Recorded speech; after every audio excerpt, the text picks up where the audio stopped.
N'ayez pas peur d'être abandonné par votre famille, surtout si votre bonheur est en jeu. Je me souviens de cette sœur qui a dû reporter son mariage pendant des années, simplement parce que ses parents n'étaient pas d'accord. Et finalement, la personne n'était plus d'accord avec ce mariage. Et là, elle s'est retrouvée avec sa famille, mais autour d'elle, tout le monde ou presque était marié, sauf elle. Simplement parce qu'elle a donné trop de valeur à ce que ses parents pensaient, mais elle a oublié son propre bonheur. Je ne vous demande pas de désobéir à vos parents, je vous dis simplement qu'ils ont fait leur choix. Et que votre parent peut ne pas être d'accord avec votre choix. C'est à vous justement d'être convaincu par ce dernier et d'en assumer les conséquences. Parce que oui, on ne peut jamais savoir si la personne avec laquelle on se met sera la bonne. Vous ne pouvez pas aider une personne efficacement si vous n'avez pas compris ses besoins. Vous ne pouvez pas venir avec des solutions toutes faites qui ont marché dans votre précédent couple et ne pas vérifier qu'elles sont adaptées à votre couple actuel, à votre relation actuelle. Il faut toujours faire des mises à jour. Nous devons toujours comprendre notre partenaire, mais pour cela, nous devons l'observer, parce qu'il est difficile de comprendre ce que nous n'avons pas observé.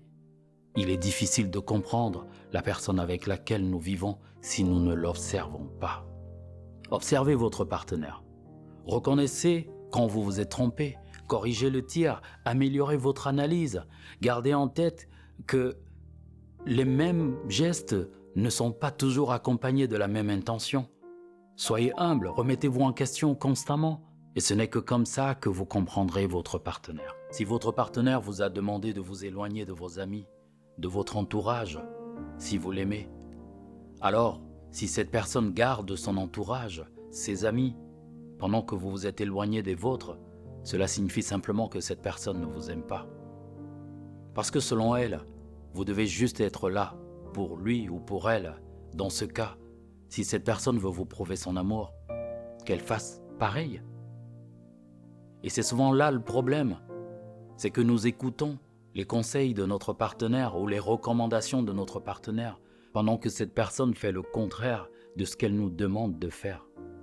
Et malheureusement, nous lui reprochons de nous avoir fait cette demande, mais nous oublions que nous sommes responsables des choix que nous faisons. Parfois, nous prenons même des distances avec des gens qui sont là pour nous, qui seraient prêts à donner leur vie pour nous, qui ont toujours été là depuis le début. Parfois, nous rencontrons des gens qui nous disent qu'ils n'ont pas de chance en amour, qu'après 10, 20, 30 relations, ils ont perdu tout espoir. Parfois, c'est nous qui disons ces choses aux gens autour de nous, ou même à notre prochaine rencontre. Mais nous devons nous poser les bonnes questions. Parce qu'après 4, 5, 6 séparations, on ne peut pas dire que c'est toujours le problème des autres. Ça veut dire que nous avons un défaut, ou plusieurs, qui repoussent nos partenaires.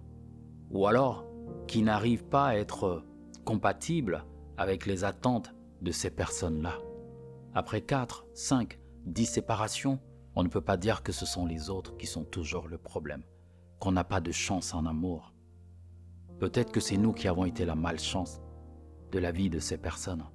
Peut-être aussi que nous avons beaucoup trop de qualités pour ces personnes, mais nous ne pouvons pas accuser les autres et dire que ce sont eux le problème. Il est difficile de résoudre un problème de couple qu'on a mal compris, qu'on a négligé.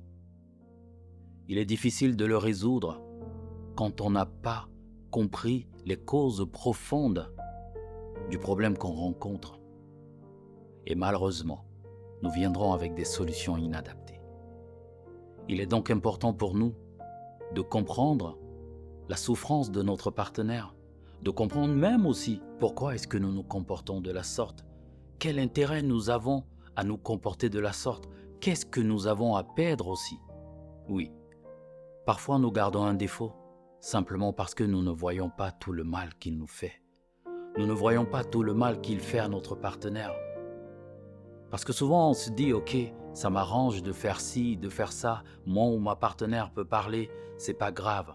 Tant que je fais ce qui m'arrange, c'est le plus important. Tu fais une dépression. Tu te dis que ta vie n'a plus aucun sens.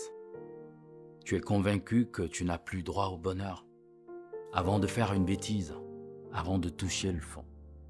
Avant de te laisser aller, s'il te plaît, accorde-moi 1 heure. Et je peux te garantir qu'après ce rendez-vous, tu ne seras plus la même personne. Laisse-moi t'aider. Je t'attends.